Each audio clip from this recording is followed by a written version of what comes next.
À 42 ans, cet homme se remet doucement du Covid-19.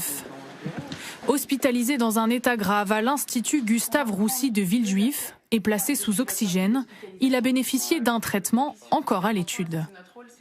J'arrivais plus à respirer, on a donné tous les moyens pour que ma respiration elle soit augmentée. Et ma respiration elle est redescendue et on a essayé un traitement qui à l'heure actuelle fonctionne bien.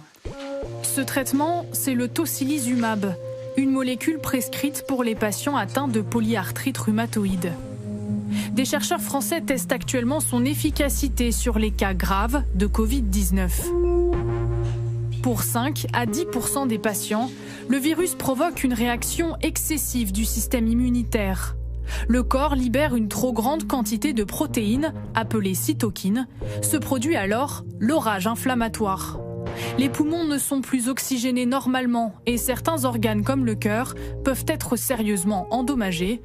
Le traitement à l'essai bloquerait cet emballement immunitaire.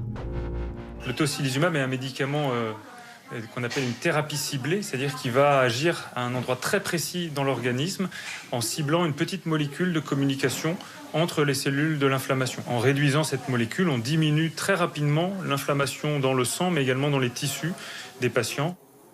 En début de semaine, les hôpitaux de Paris ont annoncé que le tocilizumab permettait de réduire la proportion de décès et de patients transférés en réanimation.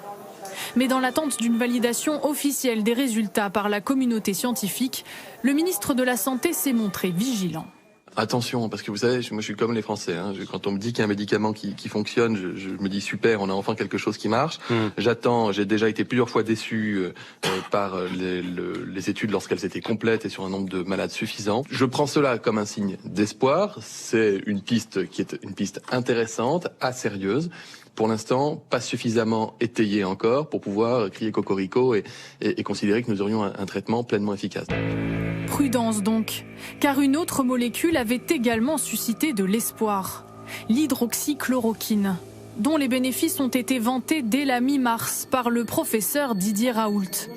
Mais 1 mois et demi plus tard, toujours pas d'études concluantes, voire des effets négatifs sur certains patients.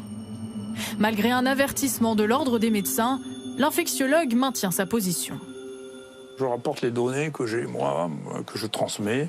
Je pense la même chose, je dis la même chose depuis le départ, c'est-à-dire que les maladies infectieuses, vous savez, il faut les diagnostiquer, les isoler quand ils sont contagieux, les traiter. Je pense ça, je le pensais. Alors ça, je n'ai pas changé d'avis depuis bien longtemps.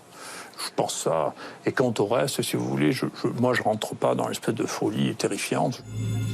Plusieurs études françaises devraient bientôt permettre d'apporter une réponse quant à l'efficacité de l'hydroxychloroquine. Aux États-Unis, les chercheurs se penchent sur l'ivermectine, un antiparasitaire, mais surtout sur le remdesivir, un antiviral plébiscité par l'administration Trump, malgré des résultats d'études très contradictoires.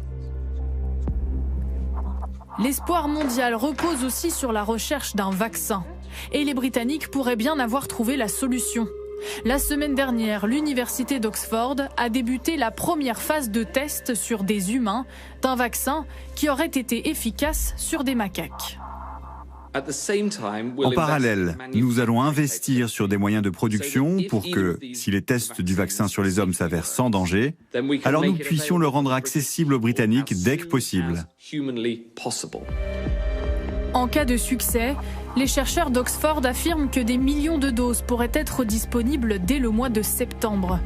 Cela serait une première, alors qu'il faut en moyenne 18 mois pour trouver un vaccin.